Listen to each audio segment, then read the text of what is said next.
I've been around Mopars my whole life. It's a passion for me. It was a passion for my dad. He raced the cars, he collected the cars, and we've had a lot of enjoyment with them throughout the years. My business has grown from my passion for the hobby. I have one of the biggest inventories of Mopar muscle car era parts, and that's where a lot of people know me from. It's Tony from Tony's Mopar Parts.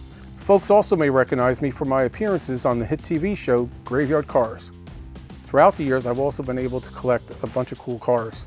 While my business is buying and selling parts, I'm not in the business of buying and selling cars. So now for the first time, I'm going to make 5 of my cars available for somebody else to own and enjoy.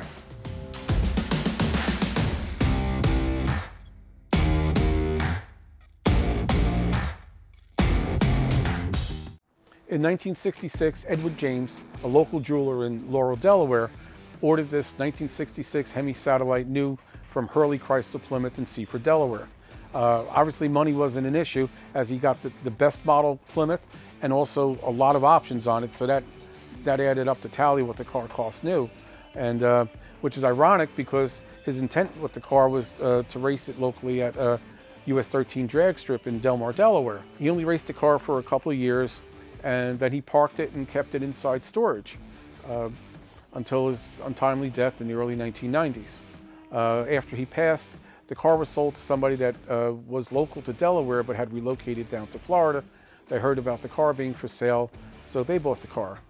So just over 10 years ago or so, a friend of mine was buying the car but wanted me to inspect it before he purchased it.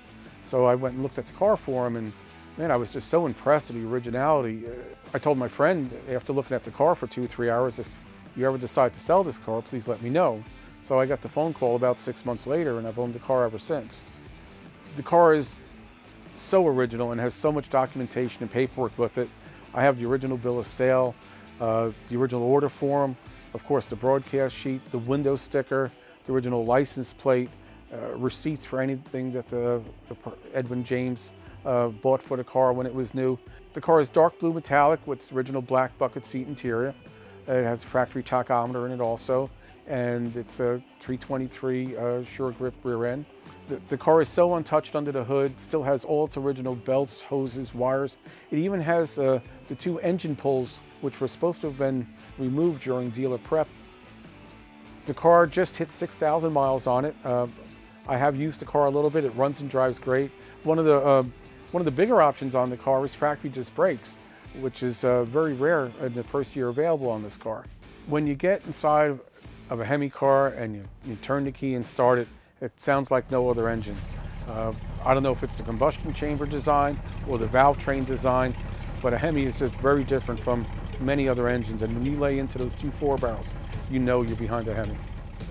This car is sort of a sleeper. It was the last year of Chrysler production cars before they actually had a performance model. In 1967, it would have been a GTX or an RT. Then, of course, in '68, they had the Roadrunner. But 1966, there was no performance model. So it was an engine option. So you could pull up in a car just like this, and it could have a 318 in it, and it just looks like a really good condition older car. But when people hear it and you open the hood, they're really in awe of, like, what a surprise, what a big, huge, powerful engine. So I think a lot of people were really surprised when they got blown away by this car. While all the cars I own are rare and different and special for some reason or other, I realize that it's become time to let them go.